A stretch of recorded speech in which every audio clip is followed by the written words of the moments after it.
পুরো এপিসোড দেখতে জি5 অ্যাপ এখনই ডাউনলোড করুন। অলকানন্দা সুদীপা 9 বছরের বন্ধুত্ব, কে বেশি কেয়ারিং? কেয়ারিং বলতে ও বেশি। আমি একটা সত্যি কথা বলবো, ছোটবেলা থেকে আমার কিন্তু বিশেষ কোনো ওরকম বন্ধু বান্ধব নেই। মানে আমি একটু শান্ত গোছের ছিলাম, তো সবাই দেখতাম ভীষণ কথাবার্তা বলতো, তো আমি একাই একটা জায়গায় একটা কর্নারে বসে থাকতাম, ইনভিজিবল টাইপ ছিলাম স্কুলে।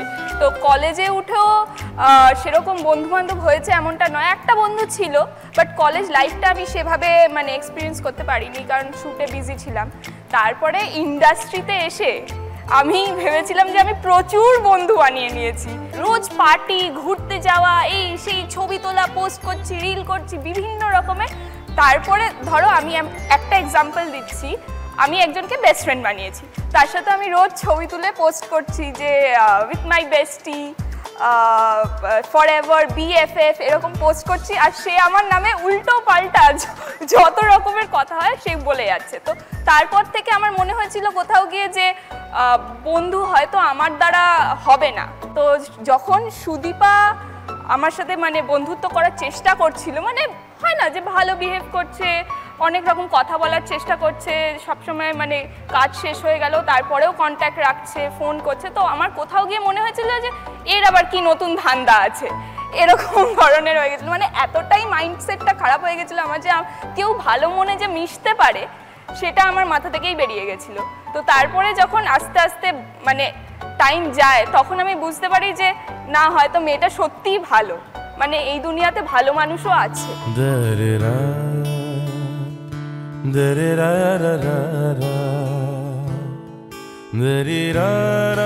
সুদীপা, একটু বলো তোমার বন্ধুর সম্বন্ধে। বন্ধু তো এমনি ঠিকঠাকই আছে, কিন্তু এই প্যাকআপের পরে বাড়িতে কোনোদিন যেতে দেয় না। প্যাকআপের পরে আটকে রাখবে, নয় কফি শপ, নয় শপিং, নয় লং ড্রাইভ কোথাও। লাস্ট দিন চলছে, এই তো কন্টিনিউটি আছে, বেরিয়ে চল না, কিছু হবে না, এই আরেকটুখানি, আর 5 মিনিট বাকি, আমার প্যাকআপ হবে, তারপরে যে বেরোবো সেইটাও দেবে না।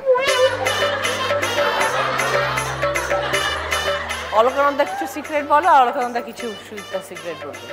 অলকানন্দা সিক্রেট এই যে ব্লগগুলো করে, ও এত কাজ করে, ওর বাড়িতে প্রচুর পুজো হয়, মানে এটা কি করি আমি? না, একদমই না। হয়তো সবটা গুছিয়ে রাখা আছে, তারপর ও খুন্তিটা নাড়ছে, বলছে নে একটুখানি ফোনটা ধরে দে না, আমি ভোগটা রান্না করছি।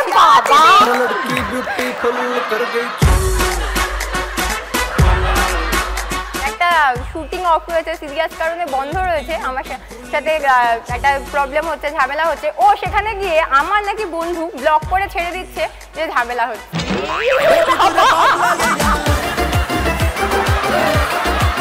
দিদি, আমার চ্যানেলের নাম লাইফ আনকাট, তো সব আনকাট ব্যাপার আনকাটগুলো তুই দেখাস, তাই মানে বন্ধুটা।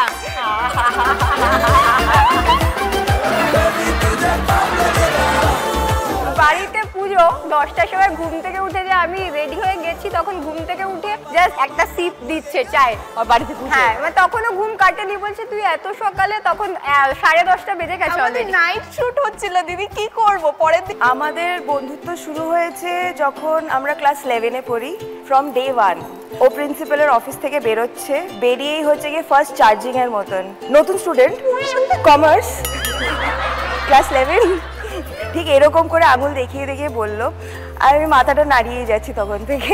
তারপরে সকাল, বিকেল, দুপুর, স্কুলে যাওয়ার আগে, স্কুল থেকে বেরিয়ে অ্যালার্ম ক্লক ছিল ও, মানে আমি ওর বাড়ি থেকে ওকে ঘুম থেকে তুলতাম যে স্কুলের টাইম হয়ে গেছে চল, আর হ্যাঁ ওইরকম অবস্থা। আবার ওরকমই ছিল, বিকজ আমার স্কুল থেকে আমার বাড়ি ছিল it's like walking distance 5 minutes. তারপরে আবার লাঞ্চ টাইমে আবার ফেরত ওর বাড়িতেই, ঠাম্মার কাছে খাওয়া হচ্ছে, ঠাম্মা কি করছে, এক গ্রাস ওকে খাওয়াচ্ছে, এক গ্রাস আমাকে খাওয়াচ্ছে, এক গ্রাস ওকে খাওয়াচ্ছে, এক গ্রাস আমাকে। তাতেও আমরা মারপিট করতাম যে তুই কেন বেশি খাচ্ছিস, আমার খিদে পেয়েছে আমাকে খেতে দে, মানে এরকম চলতো আমাদের। সেই থেকে এখনো সেই বন্ডিংটাই রয়ে গেছে। হ্যাঁ, কাছাকাছি থাকো দুজনে? না, দেখা হয় কিভাবে? ও এখন অনেক এক্সপ্লেনেশন দেবে, কিচ্ছু দেখা হয় না।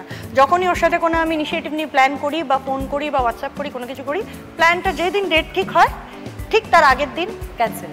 না, অ্যাক্সিডেন্ট, মাথা ঠুকেছে, পা ভেঙেছে, হাত ভেঙেছে, 5 বছর ধরে এটা চলছে। মানে আমি ওর পাড়ায় গেছি, ওর পাড়ার বন্ধুদের সাথে আড্ডা মেরে আমি এসেছি, শি ইজ নট দেয়ার। এবার তাকে ফোন করছি, ফোনই ধরছে না, 2 ঘন্টা পর ফোন তুলে বলছে হ্যাঁ বল, ঘুমাচ্ছিলাম। একটু লেজি মনে হয়, প্রচন্ড। পূজা, শৈরিথির যে গলার আওয়াজ, স্কুলে তো নিশ্চয়ই প্রচুর হয়েছে এইসব নিয়ে। ও লজ্জা পাচ্ছে, ওরটা শোনো।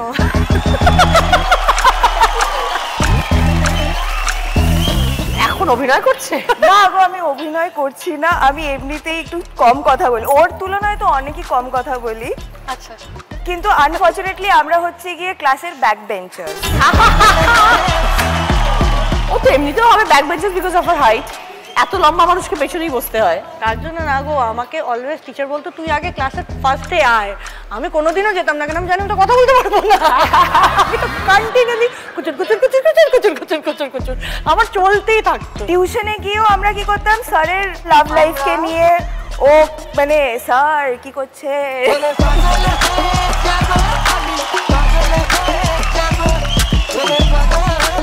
মানে ফাজিল যাকে বলে আর কি। আমি টিপিক্যাল ফাজিল ছিলাম, আমি লাগিয়ে দিলাম তা তোরা বুঝে নে।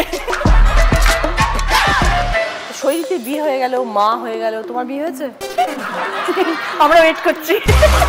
লিটারালি সবাই মিলে আমার বিয়ে দেওয়ার জন্য পাত্র খুঁজছে। এখনো করনি কেন?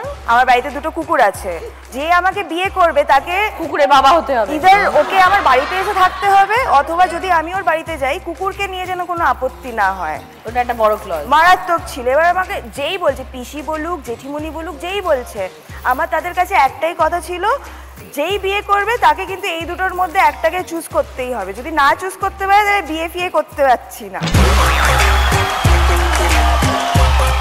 মেয়ে কত বড় হলো শৈলীতে? আমার মেয়ে এই জুনে 4 বছর বয়স। थोड़ी सी क्यूट है। মায়ের মতনই বোধহয় হয়েছে দুরন্ত। আমার মেয়ে আমার জেরক্স কপি। আমার মা ঠাকুমা যদি বেঁচে থাকতো আমাকে একটাই কথা বললো, কার মা বুঝিস বুড়ে এসে চরকাকে মারে, এটাকে বলে। আমার মা এখন বলে যাচ্ছে এই কথাটাই আমাকে বলতো, আমি শিওর। কেন, আমি ছোটবেলায় বদমাইশ বাচ্চা ছিলাম না, আমি দুরন্ত বাচ্চা ছিলাম। আমি এক জায়গায় আমি বসতে পারতাম না, তো আমি সেটা এখনো বসতে পারি কিনা আমার জানা নেই, ডাউট আছে। এখনো তাই না? আমার রেসপন্সিবল মাদার। আমাদের দুজনের বন্ধুত্ব স্টার্ট 11 থেকে। আচ্ছা, তো আমাদের বন্ধুত্বর মজাটা হচ্ছে যে দুজনে প্রথমে অবভিয়াসলি কথা বলতাম না। আমি তার আগে অন্য স্কুলে পড়তাম, আমি মানে সায়েন্স নিয়ে এই স্কুলে আসি, এবং তখন ওকে দেখতাম যে খুব শান্ত একটা মিষ্টি মেয়ে, ভালো লাগতো আমার, বরাবরই ওকে ভালো লাগতো, কিন্তু কখনো ওরকম বন্ধুত্ব হয়নি। তো কি হয়, ক্লাসে না আমরা জানি যে গ্রুপ ডিভাইড হয়ে যায়, তো তখনও অবধি আমাদের গ্রুপ ডিভাইড হয়নি, কিন্তু এটা বুঝতে পারছিলাম যে আমি যাকে পছন্দ করি না ও তাকে পছন্দ করে না। তো আমাদের বন্ধুত্বর স্টার্টিংটাই ওইভাবে যে মানে শত্রুর শত্রু বন্ধু, তো এক্স্যাক্টলি এইভাবে। তো তারপরে আমরা কথাবার্তা শুরু করি, ওকে আমার সত্যি খুব ভালো লাগে, কারণ আমি তো প্রচণ্ড কথা বলি, আর ও ঠিক আমার অপোজিট, ও চুপচাপ শোনে, যেটা আমার এক্স্যাক্টলি চাই। হ্যাঁ, নিজের মতামত দেবে, সেটা তো ডেফিনেটলি, বাট আমি বলবো ওকে শুনতে হবে। জি5 ডাউনলোড করুন আর সব এপিসোড দেখুন একদম ফ্রি।